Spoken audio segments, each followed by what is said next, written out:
jusqu'au moment où ce chrétien, et son épouse était chrétienne, s'est entendu dire par le service médical: monsieur, rentrez chez vous, allez chercher les affaires de votre épouse pour qu'on puisse l'habiller, parce que c'est maintenant une question d'heure, elle va mourir aujourd'hui.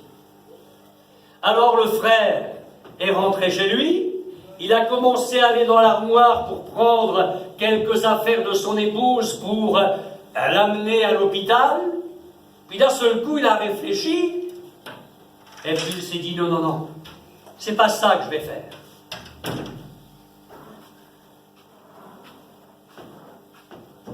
Il s'est mis à genoux, au pied de son lit dans sa chambre, et il dit: Seigneur, maintenant je prie pour que tu fasses un miracle dans le corps de ma femme. Amen.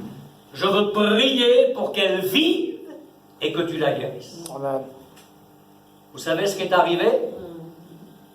Le contraire de ce que le corps médical attendait. Parce que Dieu est le Dieu du contraire. Amen.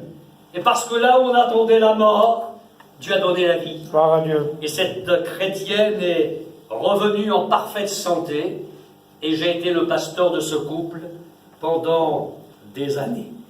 L'évangile, c'est pas un conte de fées, c'est pas des histoires pour nous faire rêver. L'évangile, c'est une réalité. Alléluia. Et quand la Bible me dit que Dieu est le Dieu du contraire, il veut se manifester dans ta vie ce soir comme le Dieu du contraire.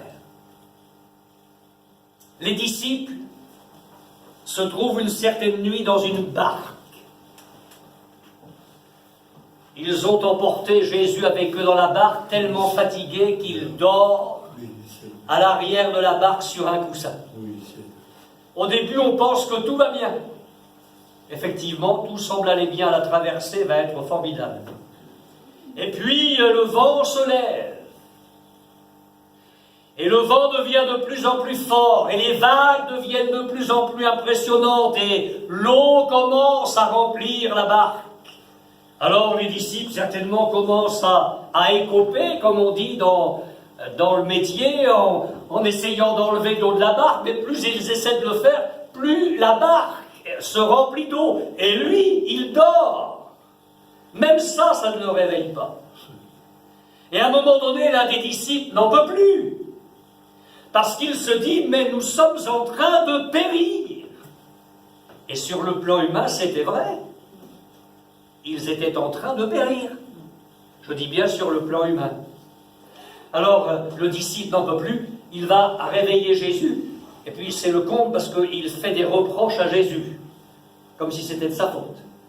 Et il dit: mais maître, ne t'inquiètes-tu pas de ce que nous périssons? Alors c'est beau de le chanter.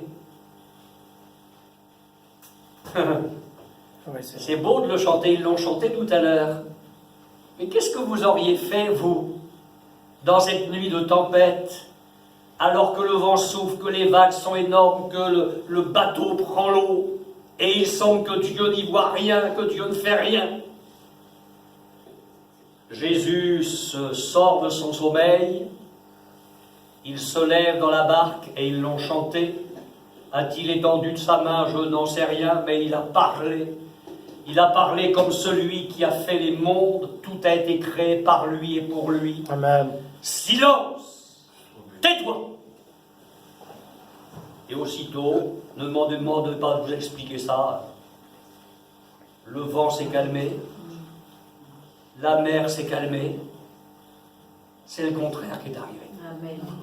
Au lieu de périr, ils sont arrivés à bon port. Je ne suis pas en train de prêcher un sermon pour les marins, mais des tempêtes, il peut y en avoir dans une vie. Seigneur. Il n'y a pas besoin d'être sur un lac. Il n'y a pas besoin d'être face au vent ou à la mer. Parfois, on est face à tout ce qui déferle dans nos vies. Et des tempêtes, on en a. Elle travaillait à l'hôpital, et elle est arrivée à la réunion parce qu'une chrétienne habitant le même immeuble lui avait parlé des réunions. Cette femme avait attrapé un microbe dans les paumes de ses mains. Les paumes des mains gonflaient, Et quand elles étaient suffisamment gonflées, elles craquaient et le pus sortait des 2 mains. Elle était bien placée à l'hôpital pour avoir toutes sortes d'examens. On avait fait des examens de toutes sortes. On n'arrivait pas à trouver ce qu'elle avait.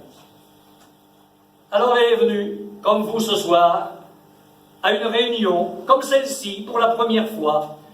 On a prêché l'évangile et après on a prié pour les malades, comme Jésus demande de le faire, en imposant les mains. Alors cette femme s'est approchée avec d'autres. Et puis j'ai prié pour elle. Elle est rentrée chez elle. Elle est revenue le jeudi suivant. Ses mains étaient comme les vôtres et les miennes. Amen. Alors que elle traînait depuis des semaines et des mois, quand on pensait que c'était guéri, ça revenait, ça n'arrêtait pas. Cette femme a continué à venir aux réunions. Mais un jour, elle m'a dit, alors que je la visitais, pasteur,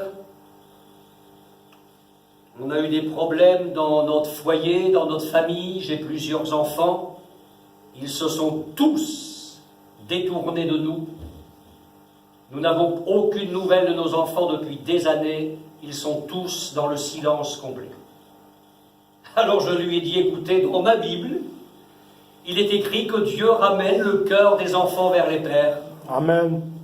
Alors si vous voulez bien, on va prier pour que Dieu règle ce problème-là. Et on a prié très simplement dans son petit appartement.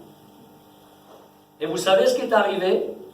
Quand je l'ai revue la semaine d'après, elle m'a dit, pasteur, depuis une semaine, tous nos enfants ont repris contact avec nous.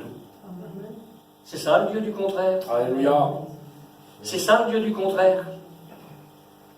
Puis lors d'une autre visite, elle m'a dit, pasteur, on n'a pas su mener nos affaires comme il fallait, on a eu plein de dettes, on n'est pas en mesure de régler nos dettes, et un huissier va venir pour se saisir de tout ce qu'on a. Alors j'ai quand même lui fait comprendre que là, l'église évangélique n'était quand même pas la Banque de France, et qu'il ne fallait pas qu'elle s'attende à se retrouver ses dettes, quand même.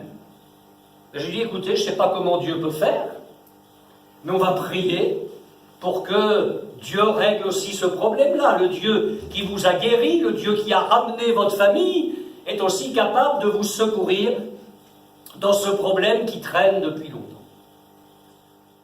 On a prié. Et il y avait des années en arrière, cette femme avait eu un accident pour lequel elle aurait dû être indemnisée.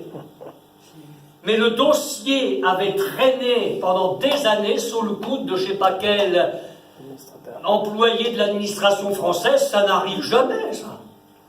Mais ça lui est arrivé à elle. Amen. Le dossier a traîné pendant des années. Et alors, chose étonnante, c'est qu'ils ont sorti le dossier suite à la prière. Elle a été indemnisée. Elle a touché la somme d'argent suffisante pour éponger ses dettes. Rien n'a été saisi. Dieu a pris soin d'elle. Amen. Voilà mon Dieu. Quelle beauté. Voilà mon Dieu. L'évangile, c'est aussi simple que ça. C'est pas la peine d'aller chercher midi à 14h. Mon Dieu est le Dieu du contraire.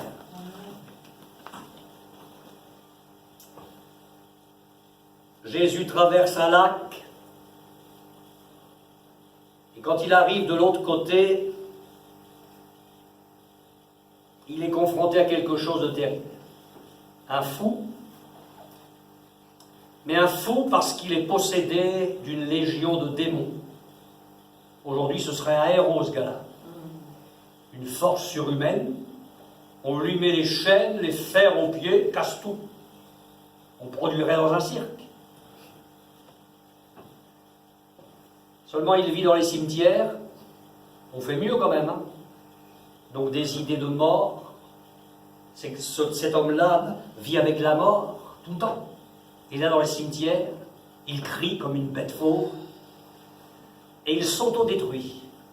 C'est-à-dire qu'il se jette des pierres pour se détruire. Il vit nu, excusez-moi, mais c'est la Bible qui dit ça. Donc vous avez tout. Vous avez le déséquilibre psychique, vous avez l'autodestruction, vous avez l'impudicité, vous avez tout. L'enfer réuni comme ça dans une personne. Quand Jésus arrive, le démon ne le supporte pas. Il commence à crier, « Qu'y a-t-il entre nous et toi, Jésus de Nazareth ?» Qu'est-ce qu'on peut attendre de quelqu'un qui est dans cet état? Même la société ne pouvait plus rien faire. L'Évangile précise que personne n'osait plus passer par là. Donc pour la société, c'est fini. Ce gars-là, moins on le voit, mieux on se porte. On ne peut plus rien pour lui. Vous savez ce qui va arriver? Il va mourir avec ses démons. Un jour, il va tellement se meurtrir qu'il va mourir, ou il va se suicider, enfin je ne sais pas ce qui va arriver, mais c'est ça. C'est compter sans Jésus. Jésus qui va croiser la route de cet homme. Je vous passe quelques détails, inutiles pour ce soir. Je ne dis pas qu'ils sont inutiles dans l'Évangile, inutiles dans ma prédication ce soir. Avec son autorité de Fils de Dieu, Jésus ordonne aux démons de sortir de cet homme. Amen. Et les démons sortent. Gloire à Dieu. Ça se répand dans la contrée, les gens arrivent, ils le connaissent ce gars-là, ils n'en veulent plus. Au lieu de le trouver agité, ils le trouvent assis aux pieds de Jésus. Au lieu de le trouver nu dans l'impudicité, ils le trouvent habillé. Au lieu de le trouver fou, ils le trouvent dans son bon sens. Et il est devenu un disciple de Jésus parce qu'il aurait bien voulu continuer à le suivre. Et Jésus dit non, tu restes là et tu parles partout de ce que j'ai fait pour toi. C'est le contraire qui est arrivé.